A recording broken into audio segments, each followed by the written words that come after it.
Ceci est un livre audio autogénéré par Google. Chapitre 1. De l'objet décoratif à la révolutionnaire. La campañas de los pueblos solo son débil cuando en ellas no se alista el corazón de la mujer. Pero cuando la mujer se estremece y ayuda, cuando la mujer anima y aplaude, cuando la mujer culta y virtuosa unge la obra con la miel de su cariño, la obra est invincible. José Martí. La lutte en faveur des droits politiques des femmes à Cuba obéit à un processus complexe aux multiples influences. La France de la Déclaration des droits de l'homme, où l'idéal révolutionnaire place l'égalité formelle au-dessus des différences naturelles, le sexe restant l'ultime critère de distinction, est naturellement la première source d'inspiration.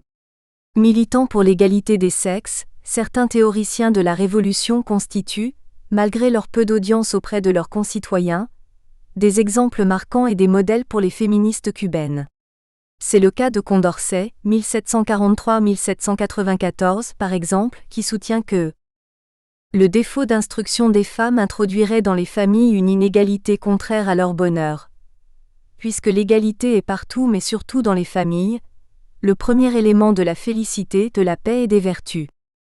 Ou encore de Cambacérès, 1753-1824, qui proclame à travers le premier projet de code civil la pleine capacité de la jeune mariée, l'entière égalité des époux et accord à chacun d'eux, sous un régime légal de communauté universelle des droits absolument identiques. Il en est de même d'une Olympe de Gouges qui, en 1791, rédige en ces termes la Déclaration des droits de la femme et de la citoyenne, alors simple manifestation humaniste, sans réalisation concrète. Art. 1. La femme naît libre et demeure égale à l'homme. Art. 2. Le but de toute association est la conservation des droits naturels de la femme et de l'homme.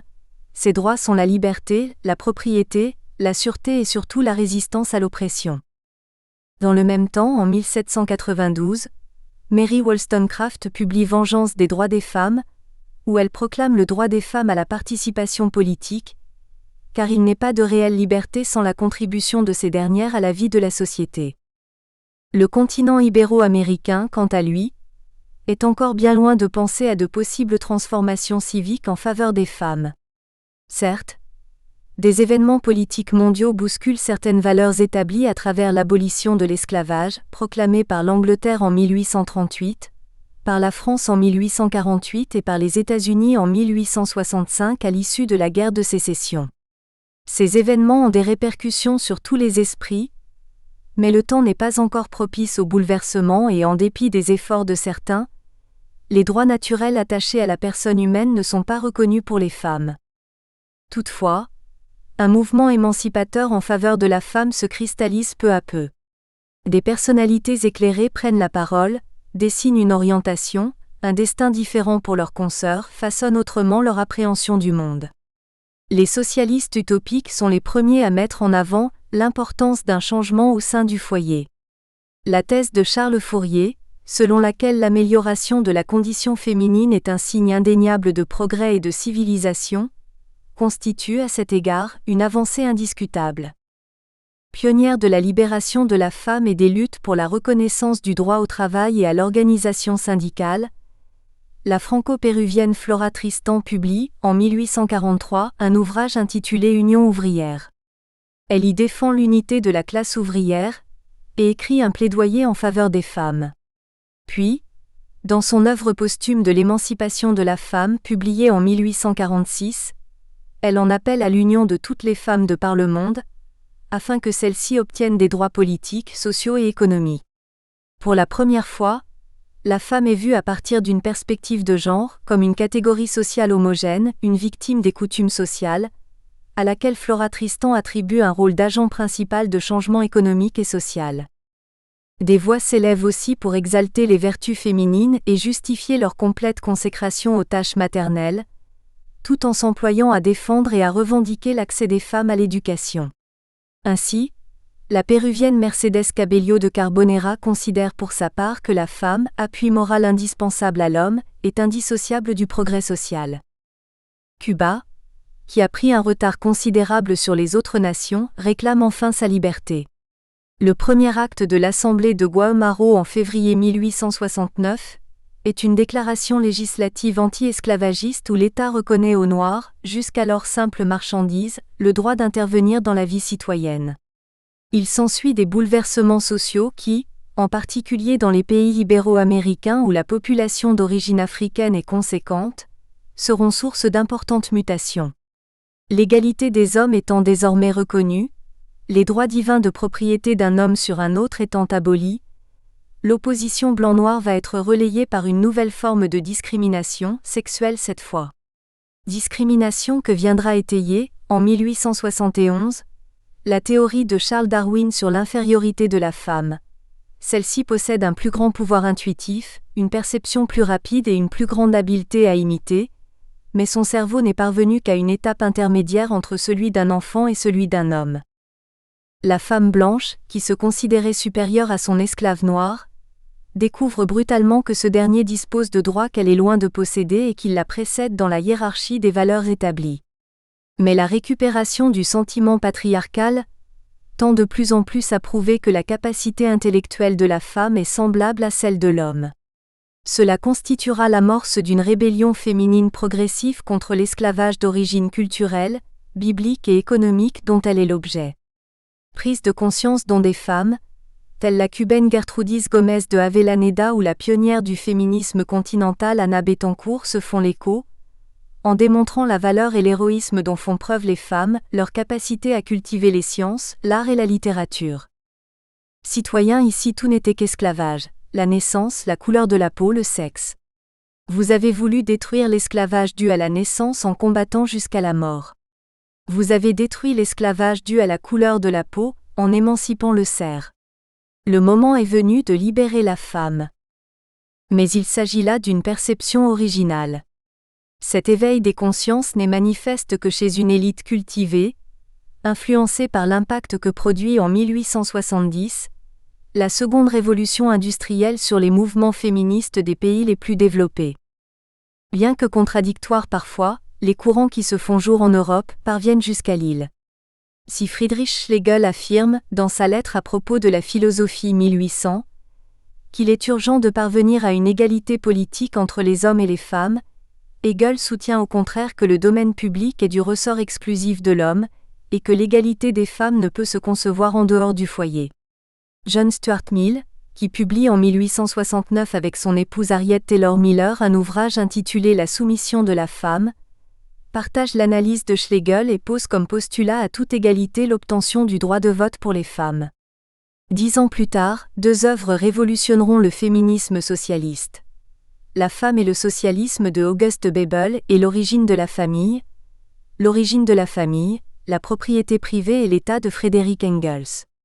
Cette dernière étude en particulier, qui jouera un rôle capital dans la construction de la nouvelle société lors de la Révolution cubaine, démontre que la division des classes sociales et la propriété privée sont à l'origine de l'oppression et de l'état de soumission dans lesquels la femme est plongée, hors de toute production sociale.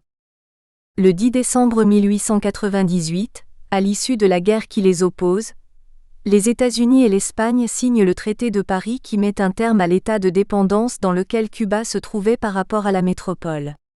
L'imposition du Code civil espagnol de 1888, qui s'inspire du droit romain, adapté et modifié par une société médiévale catholique et patriarcale et qui s'appuie aussi sur le Code napoléonien de 1804, constitue un carcan difficilement conciliable avec la volonté de modernisation du nouvel État cubain.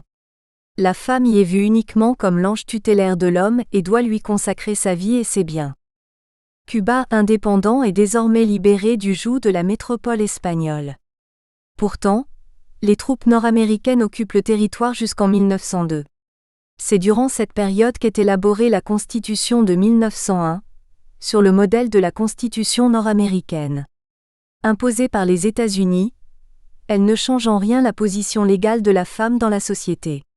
Les législateurs cubains qui ne reconnaissent pas l'oppression dont elle est l'objet, l'excluent de toute mesure politique et civile et la vouent à ses sempiternelles fonctions de maîtresse de maison, dépourvue de volonté et d'initiative propre. En réalité, il est beaucoup plus facile et moins onéreux de continuer à appliquer le vieux Code civil espagnol. Aussi, le 13 mars 1902, alors que la Constitution est prête à être implantée sur le sol cubain, le gouvernement de Tomás Estrada Palma impose-t-il à nouveau le vieux Code civil espagnol à travers l'ordre militaire nord-américain numéro 148. Les femmes sont à nouveau prisonnières d'un système qui leur dénie toute autonomie, toute participation, tout droit à l'autodétermination. Il va de soi que, puisqu'officiellement, l'on ne reconnaît pas son existence juridique, ses aspirations à une égalité de droits avec les hommes sont totalement ridicules. Elle détruirait ainsi l'équilibre social instauré et s'éloignerait de sa mission essentielle, pour laquelle la nature l'a créée, à savoir des sublimes fonctions de mère. Bien sûr, on ne lui nie pas le droit à une certaine instruction, mais encore faut-il que l'enseignement qu'elle reçoive ne la perturbe en rien, ne l'encombre de choses peu utiles à la réflexion, et surtout ne sème dans son cœur et dans son âme les germes d'une masculinité pernicieuse qui la déséquilibrerait. Avant tout, c'est l'éducation qui doit primer, car elle est la base de la famille et de la nationalité. Elle seule peut transformer la femme en une bonne épouse et en une bonne mère, éveiller son âme à la pratique du bien, des vertus morales, du culte de la patrie et d'un foyer honnête où l'homme et ses enfants trouveront refuge et réconfort perpétuel, face aux adversités auxquelles ils sont soumis quotidiennement. En revanche, malheur à celle qui renie les devoirs de son sexe. Cette femme-là est le début de la dégénérescence de tout un peuple. 36. Que dire des jeunes filles pauvres qui étudient dans un collège d'État ? L'éducation pernicieuse et luxueuse qu'elles y reçoivent ne peut être que source de désillusion, car celle-ci les éloigne des préoccupations de leur classe. En ce début de XXe siècle, seules les femmes foyers femmes, ont un véritable sens aux yeux de la majeure partie de la population cubaine, tant masculine que féminine. Quelques voix timides s'élèvent cependant, pour rappeler qu'il est grand temps désormais d'abandonner les vieux préjugés dépassés de l'époque coloniale et de favoriser le réveil de la femme à la vie civique, facteur essentiel de progrès, et processus indispensable à la marche historique d'un pays civilisé. Néanmoins, l'empreinte laissée par des siècles de tradition hispano-arabe est beaucoup trop ancrée dans les mentalités pour que l'on puisse un seul instant penser à renverser l'ordre établi par une société dominée par l'élément masculin. La femme n'a donc qu'à accomplir la seule tâche qui lui est dévolue. Plaire en tout à son époux, se consacrer au rôle ardu d'être une bonne épouse et une bonne mère et veiller à l'entretien de sa demeure. Elle représente une force conservatrice, destinée au maintien et à la sauvegarde d'un système axé sur la préservation du noyau familial. Malgré tout, le principe basé sur la théorie de l'égalité intellectuelle de l'homme et de la femme, issue du féminisme, commence à se dessiner dans les esprits et à faire des adeptes. De caractère et de portée très variés, des courants se font jour qui vont réclamer l'émancipation de la femme et revendiquer l'obtention de droits politiques et civils. Elle pourra ainsi jouer un rôle dans la vie publique, se défendre contre la misère, l'abandon et les outrages dont elle est bien souvent l'objet, et contre lesquels elle se trouve totalement démunie puisqu'elle a été créée et éduquée dans le seul but d'être un objet décoratif. Le manque de préparation à la vie publique et une timidité bien naturelle, en raison de l'éducation coercitive qu'elle a reçue, sont bien sûr un obstacle à son épanouissement dans la société cubaine. Il lui faut apprendre la dure loi de l'école de la vie, de la dialectique aussi, et avoir l'énergie suffisante pour mener à terme ses légitimes revendications car elle est le fondement invariable de tout ce que l'homme crée. Elle est le point de départ de tous ses généreux engagements, et le point de mire de ses aspirations les plus nobles. 37. Il est temps par conséquent d'élaborer une stratégie et de disposer d'une infrastructure cohérente. Doyenne des organisations féminines créées pour la défense des intérêts des femmes, la Partie nationale féministe voit le jour en 1912, grâce à Amalia Malen. À la suite de sa fusion avec d'autres groupes, elle prend le nom de Parti national suffragiste en 1913. Son but repose avant tout sur l'obtention du droit de vote pour la femme. Se produit alors un processus de lente gestation des mentalités qui reçoit une impulsion inattendue au cours de la Première Guerre mondiale, avec la mobilisation massive de la population masculine, européenne et nord-américaine, en permettant l'accès des femmes au monde du travail. Les revendications formulées par les femmes pour accéder au travail, obtenir une meilleure qualification, disposer du droit de vote, jouir d'une répartition plus équitable des tâches au sein du foyer sont mieux comprises et assumées par la société. Dès 1914, alors qu'elle compte déjà plusieurs milliers de membres, son programme s'amplifie et elle s'engage sur la voie d'un combat social plus élaboré. Réforme de la loi municipale, attribution aux femmes d'un quota réservé dans des emplois publics et accès à tous les emplois de l'enseignement élémentaire, accès à tous les emplois commerciaux et industriels avec un salaire égal à celui des hommes, émancipation économique grâce à une réforme législative, égalité civile absolue, égalité politique. À Cuba, le 18 juillet 1917, un amendement est apporté à l'article 8 du Code espagnol. Celui-ci garantit pour la première fois à la femme cubaine le droit d'administrer et de disposer librement de sa dot, de son héritage et de ses biens personnels. Cette loi sur la propriété, à laquelle sont étroitement liés les droits de la femme, suscite de nombreux débats qui révèlent les craintes des législateurs sur les capacités des femmes à s'occuper personnellement de leurs biens. Mais, c'est un premier pas vers la disparition de l'ordre légal et social colonial. Un an plus tard, en 1918, le Congrès cubain promulgue une loi sur le divorce. Paradoxalement, la crainte d'être expulsées de leur foyer sans ressource aucune fait que dans leur majorité les femmes n'y sont pas favorables. Une certaine évolution se fait jour toutefois, marquée par la révolution russe de 1917 et l'avènement de grandes figures féminines, telles que Clara Zetkin, Rosa Luxembourg, Nadia Krupskaya. Conscientes désormais que leur combat n'est plus solitaire, les Cubaines deviennent plus entreprenantes. Un nombre important de femmes va alors participer à l'élaboration en 1918 du Club féminin de Cuba. Très actif, celui-ci ouvre des écoles du soir, concerte des cycles de conférences et de récitals, aide les ouvrières en grève, coopère à la protection des animaux domestiques. Il n'en abandonne pas pour autant le combat féministe traditionnel pour le droit de vote et l'acquisition d'autres droits civils et politiques. Son rayonnement est tel qu'il sera même à l'origine de la création en 1921 de la Fédération nationale des associations féminines. Apolitique et sans aucun credo religieux, elle a pour objectif l'union de toutes les associations féminines cubaines, afin de doter Cuba d'une représentation officielle aux différents congrès féminins internationaux. Pour en faire partie, il faut avant tout être légalement reconnu comme association et œuvrer par tous les moyens à la protection et au développement des aspirations légitimes des femmes, ainsi qu'à la protection de l'enfance. Composée de 11 associations, dénombrant au total 9000 femmes, elle lance une campagne originale pour l'obtention du vote des femmes à travers la presse et le cinéma et l'envoi de délégations auprès des présidents des chambres. La création d'écoles d'agriculture, l'augmentation du nombre d'enseignantes dans le primaire comme dans le secondaire, la création d'un enseignement pour les femmes prisonnières. Des changements sont perceptibles et les jeunes nés après l'indépendance, las de la corruption et de l'emprise des États-Unis sur l'île, pressent le gouvernement de mettre en place des réformes sociales et éducatives. La manifestation estudiantine violente qui aura lieu en 1923 constituera, à cet égard, une étape clé dans la prise de conscience d'un mécontentement social et politique.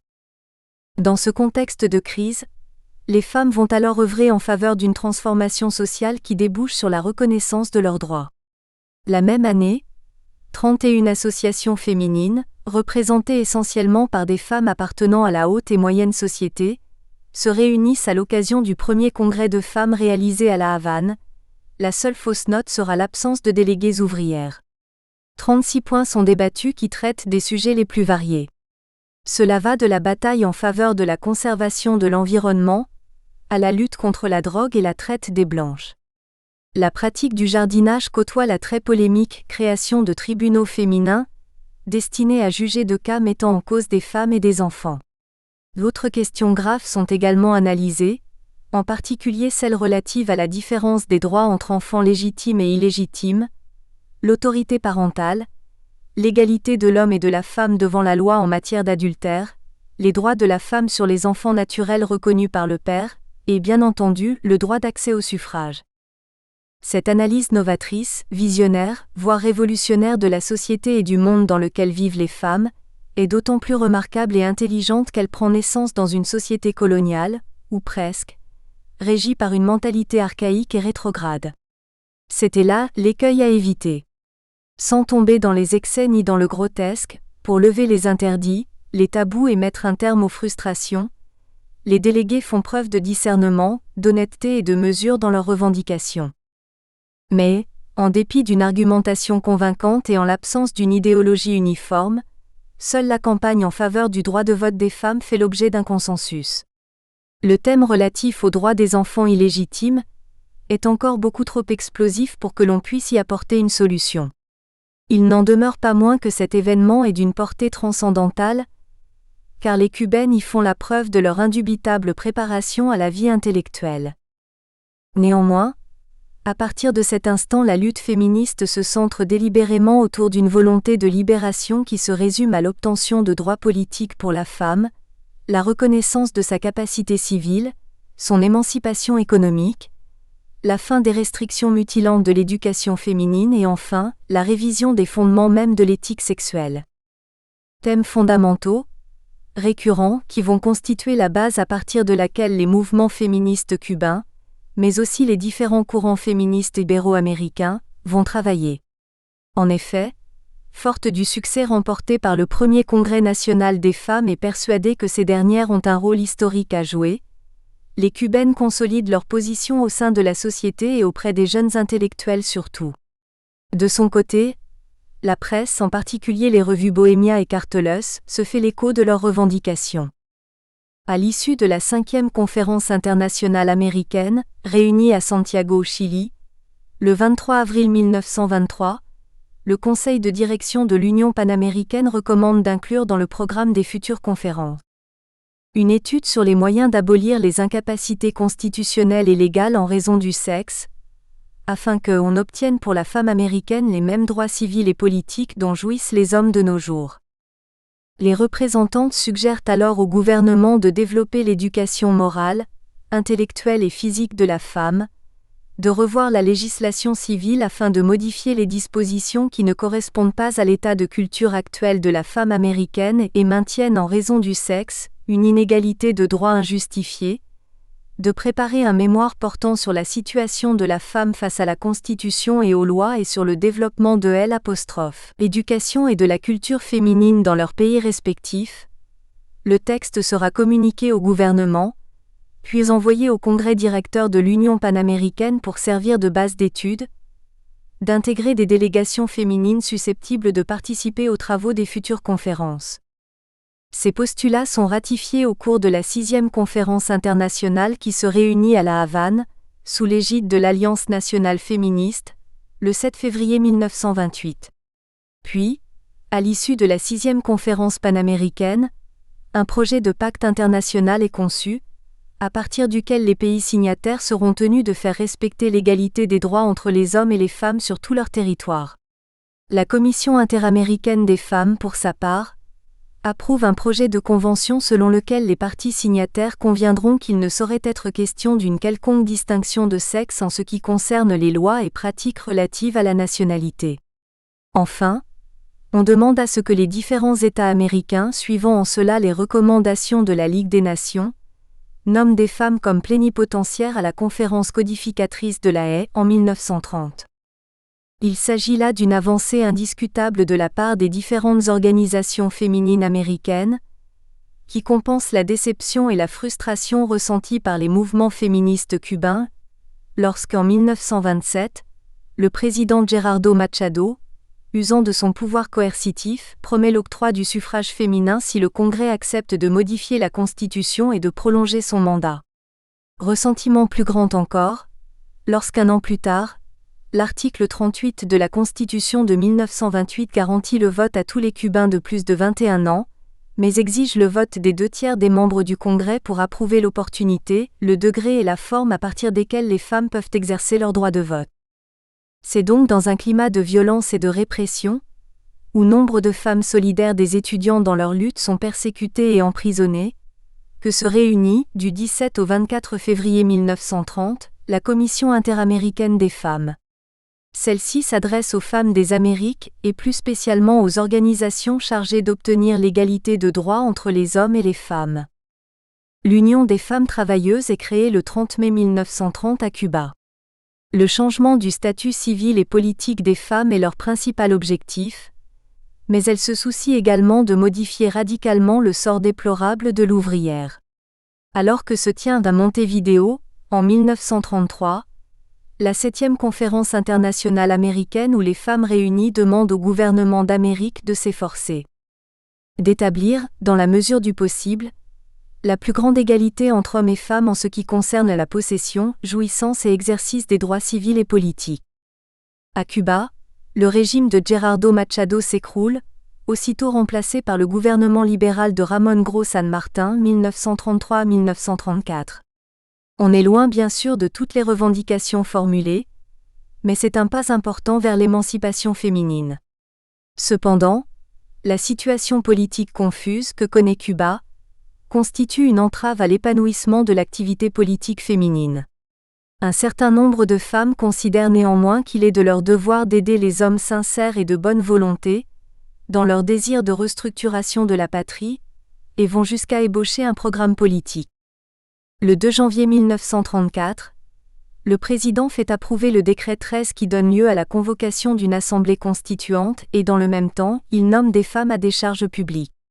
Son successeur, Carlos Mendieta, entérine la promesse faite par le gouvernement de Gros San Martín et le 11 juin 1935, il fait promulguer une constitution provisoire qui comprend un article garantissant le suffrage des femmes. Pour la première fois dans l'histoire de Cuba, 7 femmes sont élues à la Chambre des représentants, tandis que d'autres sont élues aux conseils municipaux et provinciaux. Enfin, en 1937, un membre du Parti libéral, Eduardo Suárez Riva, présente un projet de loi qui propose de changer le Code civil de sorte qu'il garantisse l'égalité des droits des femmes. Importante prise de conscience de la gent masculine qui permet alors d'envisager l'élaboration d'une nouvelle constitution, qui tiendrait compte cette fois, des réformes et de la volonté progressiste et libérale des années antérieures, 1933-1940. Il ne fait aucun doute que l'évolution des luttes des femmes ibéro-américaines, des cubaines en l'occurrence, est déterminante dans la vie politique et législative de Cuba. L'initiative privée qui était la leur au début du siècle a pris l'allure d'une libération collective et sociale. Les demandes réitérées de droits civiques, au travail et à l'éducation, la possibilité d'avoir une place reconnue dans la société, ont finalement porté leurs fruits. Les femmes ont mûri et ont compris que le féminisme, loin d'être isolationniste, doit se vivre comme une libération, un progrès social, un mouvement collectif de surpassement auquel l'homme doit être associé. Pas d'hostilité donc puisqu'il faut convaincre de la justesse de leur cause, mais des êtres humains unis dans un même souci de restructuration d'une société égalitaire. C'est en cela que la Constitution de 1940 peut être qualifiée d'avant-gardiste et libérale. Parachèvement d'un processus amorcé en 1917, la nouvelle Constitution s'efforce d'éliminer tout vestige d'un passé qui, en particulier pour la femme, limite sa capacité, pas sa responsabilité paradoxalement, à intégrer pleinement une société en vertu d'une conception patriarcale de la famille. Tout en s'appuyant sur les modèles de la Constitution de la République espagnole de 1931, celle de Danzig en 1922 et celle de Mexico en 1917, elle opte sans détour pour une législation sociale démocratique, notamment à travers l'article 20 qui reconnaît l'égalité de tous les Cubains devant la loi et illégale et punissable toute discrimination en raison du sexe, de la race, de la couleur ou de la classe sociale. Malheureusement, le débat d'idées révèle aussi l'envers du décor, à savoir le décalage tenace entre les idéaux et la réalité. Malgré des articles constitutionnels qui annoncent un réel progrès, l'héritage patriarcal et hispanique est encore trop présent pour que l'on puisse envisager une véritable égalité des sexes. La mise en application de textes, trop vagues et contradictoires dans leur formulation, réfute les grands principes énoncés dans la Constitution et prouve, si besoin était, qu'il reste encore beaucoup de chemin à parcourir pour que les femmes parviennent à une réelle acceptation de leurs droits et à une reconnaissance de leur être en tant que femmes. En effet, dans le monde du travail, celle-ci est systématiquement écartée des occupations les mieux rémunérées et vouée presque essentiellement aux emplois de l'industrie textile ou de la confection. On la voit aussi, le plus souvent, occuper la place de vendeuse de prêt-à-porter, d'employée de maison ou se consacrer au travail de l'écotage du tabac, là où elle peut, estime-t-on, exercer ses seules compétences. Même si elle effectue des tâches identiques à celles des hommes, son salaire est généralement inférieur à la rémunération de ces derniers, ce qui va à l'encontre de ce que stipule l'article 62 de la Constitution.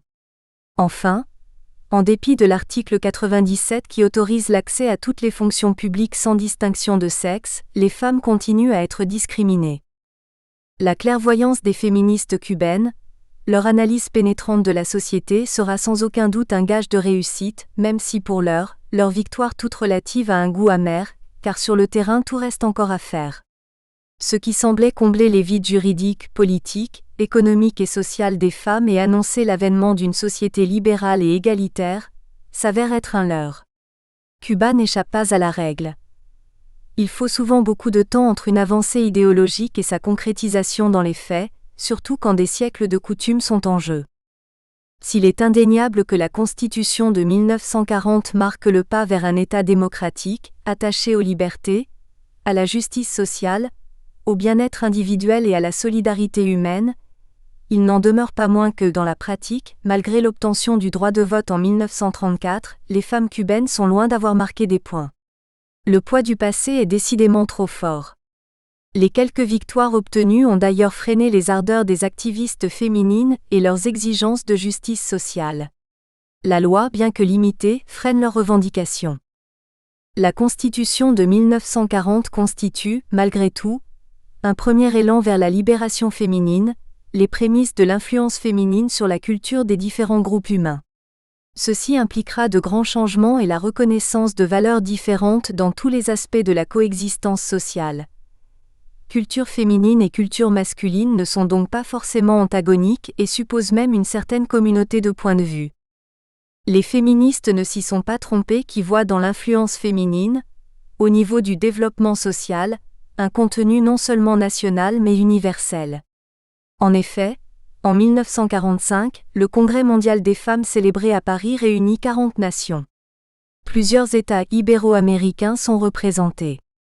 La tragédie des années de conflit, où ont été bafoués les droits des enfants, des femmes, des minorités, a profondément marqué les esprits. Aussi 3 résolutions sont-elles votées. Elles portent sur la lutte pour les droits des enfants dans le monde de l'après-guerre, la lutte en faveur des droits économiques, civils et politiques et enfin la lutte contre le fascisme, pour la défense de la démocratie et contre les préjugés raciaux.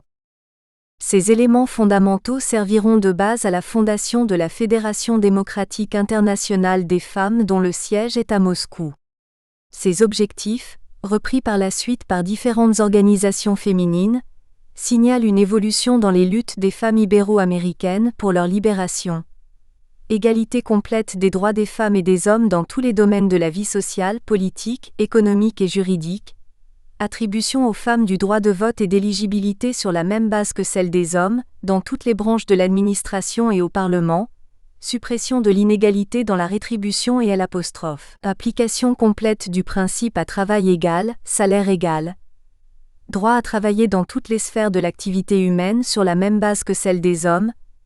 Garantie de travail pour toutes, interdiction de renvoi des femmes mariées, égalité de droits dans toutes les organisations syndicales et professionnelles, attribution aux femmes de droits égaux à ceux des hommes dans le domaine de l'instruction et de la formation professionnelle, amélioration des conditions de travail et de logement, adaptation des salaires au coût de la vie, sécurité sociale contre les maladies, le chômage, les accidents et la vieillesse, extension des bénéfices des lois sociales aux paysannes, organisation ou amélioration de l'institution des allocations familiales, suppression de toute inégalité entre les enfants légitimes et illégitimes, protection de la mère grâce à l'organisation de l'assistance sociale dans les usines, les ateliers et les bureaux, mesures spéciales pour les femmes enceintes et les mères qui allaitent, attribution de 24 jours de congé avant l'accouchement et de 2 jours après l'accouchement, avec un salaire égal au salaire minimum, organisation de périodes de repos au cours de la journée de travail pour la mère qui allaite, sans diminution de salaire,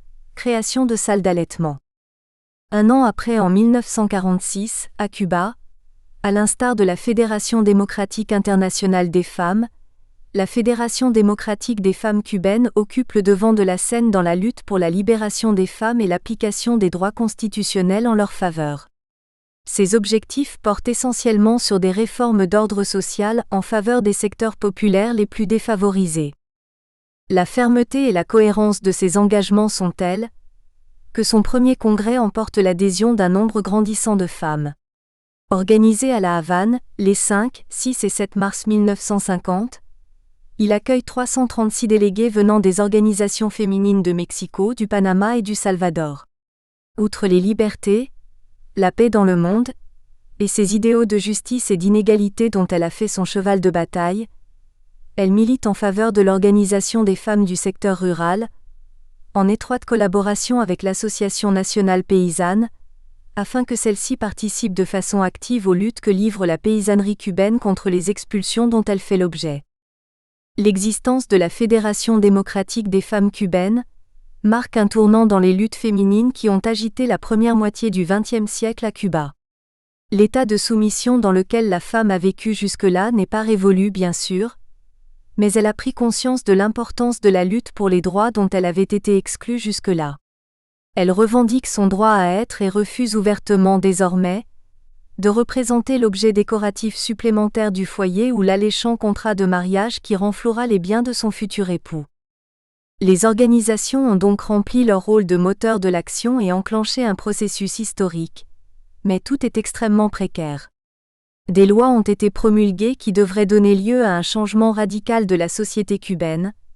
Or, les revendications des organisations le prouvent, le passage de la théorie à la pratique n'est pas encore acquis. La situation politique, économique et juridique de la femme à la fin du XIXe siècle et dans la première moitié du XIXe siècle montre bien la réalité à laquelle les révolutionnaires vont devoir faire face à partir de 1959, et le combat mené par tous, hommes et femmes en faveur de la reconnaissance du statut de la femme cubaine et de son émancipation.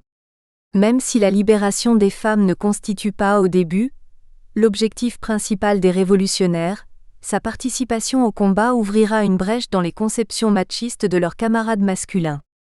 Par la suite, Fidel Castro s'inspirera des uns et des autres, de Martí surtout dont il porte en son cœur les doctrines pour proclamer que la femme est une révolution dans la révolution. À partir de 1962, date à laquelle la réunion du premier congrès des femmes cubaines marque le franchissement d'une orientation différente axée sur une société socialiste basée sur la création d'un homme nouveau, à partir des principes d'amour et de respect de la collectivité, le gouvernement, les dirigeants et la FMC vont s'efforcer de poser les structures nécessaires à l'éradication de mentalités ancestrales et rétrogrades, afin de transformer et de faire évoluer le peuple cubain et amener à réfléchir sur sa vie quotidienne. Mais le chemin est long et parsemé d'embûches de toutes sortes. Il faudra beaucoup de persévérance et d'opiniâtreté au duo Fidel Castro-Vilma Espin, avant de parvenir à intégrer et adapter, grâce à la Fédération des femmes cubaines, cette nouvelle force politique et économique, aux besoins du pays et de répondre à ses aspirations. La promulgation de la Constitution de 1976 qui, pour la première fois dans l'histoire de ce pays, établit l'égalité juridique, sociale, économique et politique de l'homme et de la femme, parachève toute une série de mesures progressistes, code de la famille, loi de maternité, adoptée par le gouvernement cubain pour faciliter l'insertion de la femme au travail et contribuer à son entière adhésion à la politique entreprise. L'étape suivante, qui inscrit peu à peu Cuba dans certaines des problématiques traversées par maints pays dits développés, peaufine les acquis, s'interroge sur le bien-fondé de certaines expériences, mesure l'ampleur des avancées ou le chemin qui reste encore à parcourir, fait enfin le bilan des actions et des erreurs.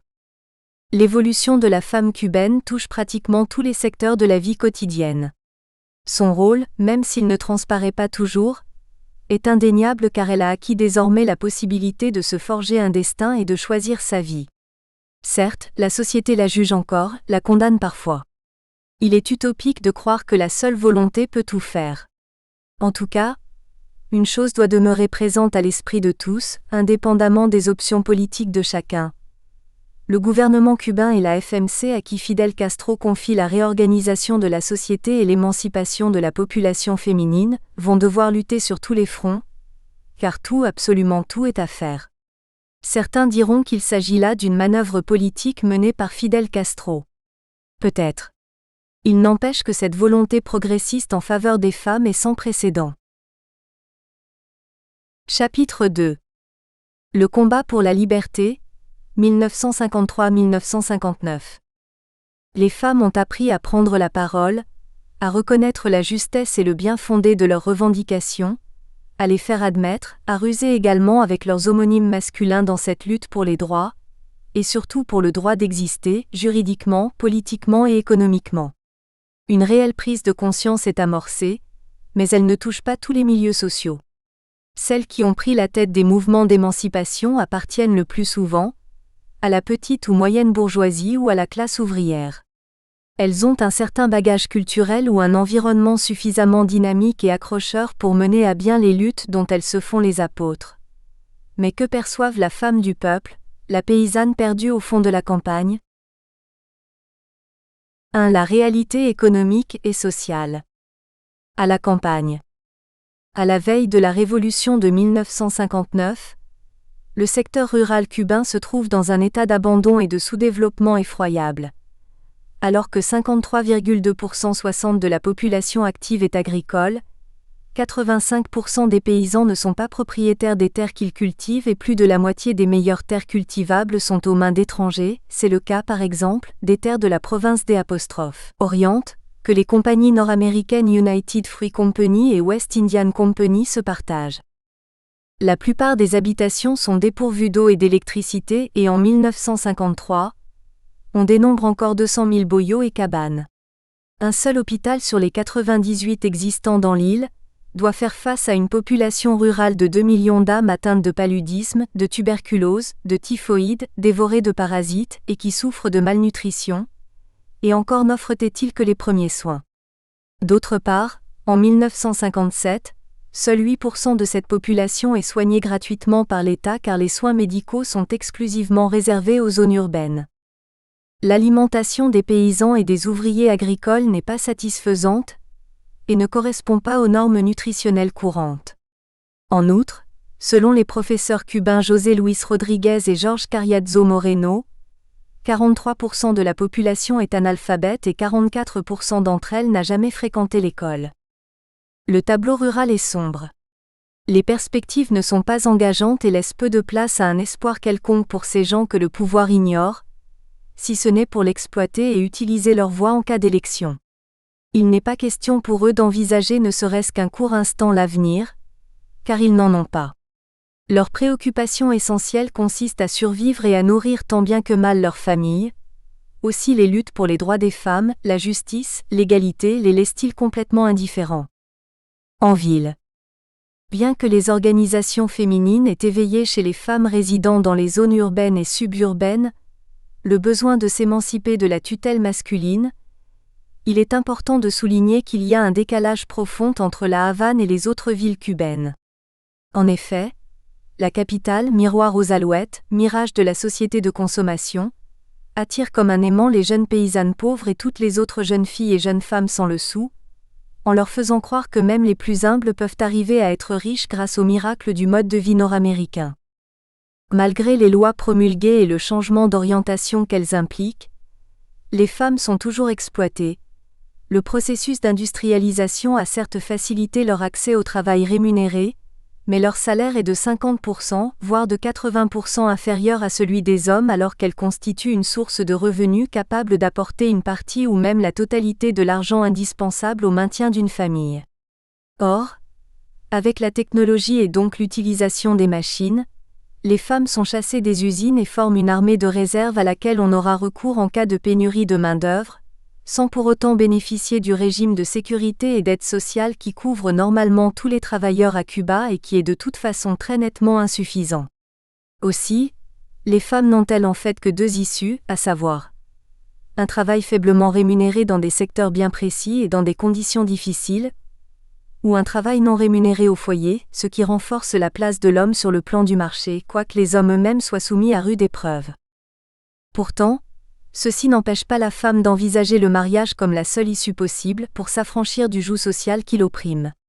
En réalité, bien souvent, tout n'est qu'illusion et le mariage se transforme rapidement en un fardeau supplémentaire qui les écrase. La majorité d'entre elles n'a pas eu d'enfance puisqu'elles ont été très tôt confrontées aux problèmes de la misère et de la faim. La famille s'agrandissant chaque jour un peu plus, Il leur faut assumer des responsabilités qui ne sont pas les leurs, afin d'alléger la tâche de leur mère au foyer. Par conséquent, aucune échappatoire n'est possible ni même envisagée et dans la mesure où le salaire du mari ne suffit pas à faire vivre les siens, elle se voit contrainte de servir sur 2 tableaux à la fois, chez elle et chez les autres. Le travail domestique. Il met en évidence un paradoxe car la patronne se conduit comme une véritable négrière et exploite sans scrupule un être qu'elle considère en tout point inférieur. En effet, le service domestique institutionnalisé, qui sert les intérêts économiques d'une classe sociale, engendre et favorise dans ces circonstances des rapports inégalitaires humiliants entre des personnes de même sexe et devient par là même la source de ressentiments et de sentiments d'injustice parfaitement compréhensibles. Quelle différence entre la femme du peuple et la femme de la bourgeoisie.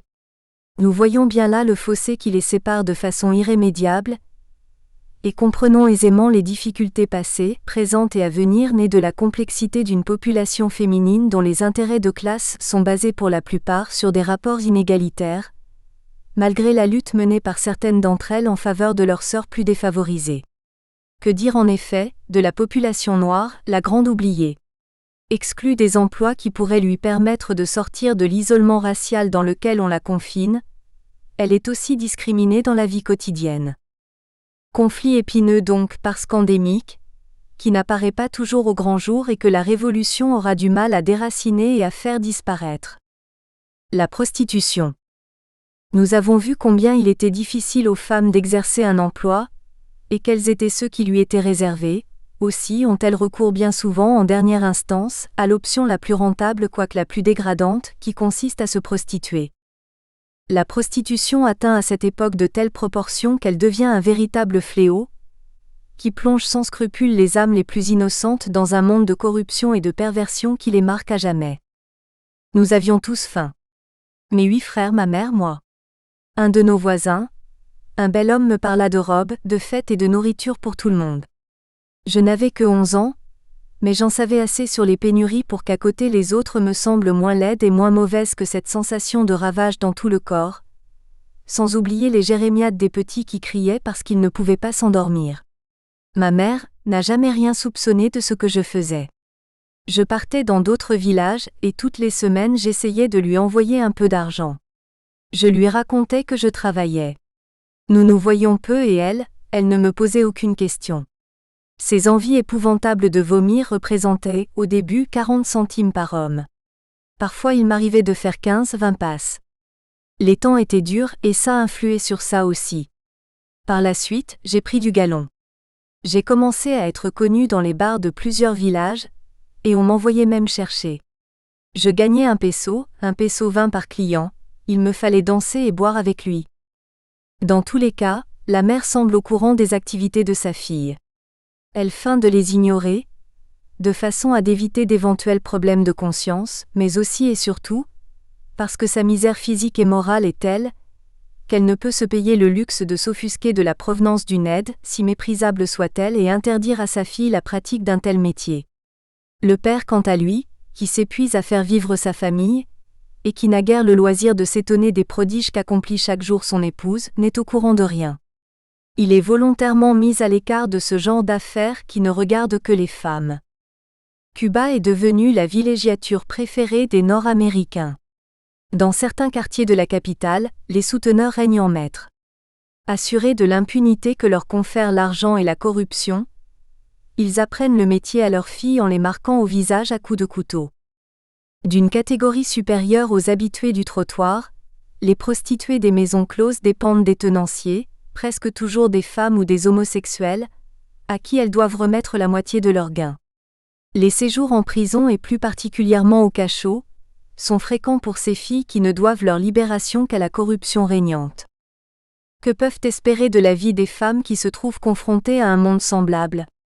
De telles conditions d'existence leur laissent-elles vraiment le temps de penser aux grands idéaux? Nous espérons que vous avez apprécié cet aperçu.